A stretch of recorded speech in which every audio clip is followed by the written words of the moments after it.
Comissão Zigue Parlamento Nacional se cria projeto de lei ida atu regula professor Sira Husa Escola Internacional hoditui requisito nebe iha.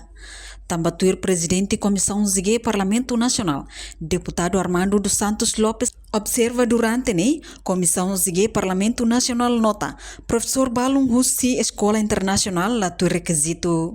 Deputado Armando hato assunto ne tamba professor Husi Escola Internacional Balung ia capital dele, Balung ter curso secundário, mas bebele hanorin ia Escola Internacional no Comissão Zigue considera e danela preenche requisito nebe ia.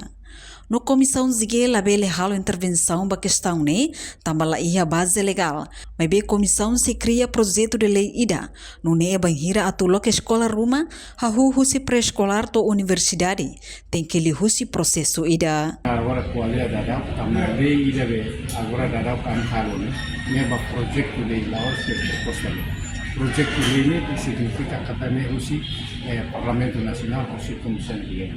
Yang bani kami se kualiti migana masami se proseso uisa prani lori bayar general dari bayar spesial dari ba final global kami se defend. Wan migane lini pasarna kami yang kata aku si presekolah to di universitas ini atau lokal sekolah ini itu kisi proses. Kalau beli lokal di depois de problema mau punya entrega ba governo dia governo tamatan kita hekan ini besar. Kami haten kata sekolah baru presekolah ini sekolah internasional kita. Profesor kami prediksi profesor baru karena kursus sekundari dan itu siapa memahami ini wajib patin balbal. Mesti kini ya mau kita karli peratu ber kalau proses. Kalau beda nilainya kita visual kita mabain kalau ya jadi kita lihat.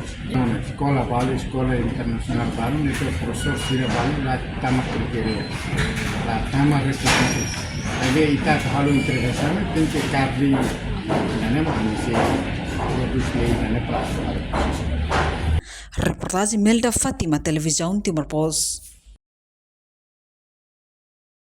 Janela informação ba emohoto. Atua tem informação atual dia kliu. Kita haluha. Hana yang botão subscribe, like. Halo comentário no fahe tutang ba media sosial hoto.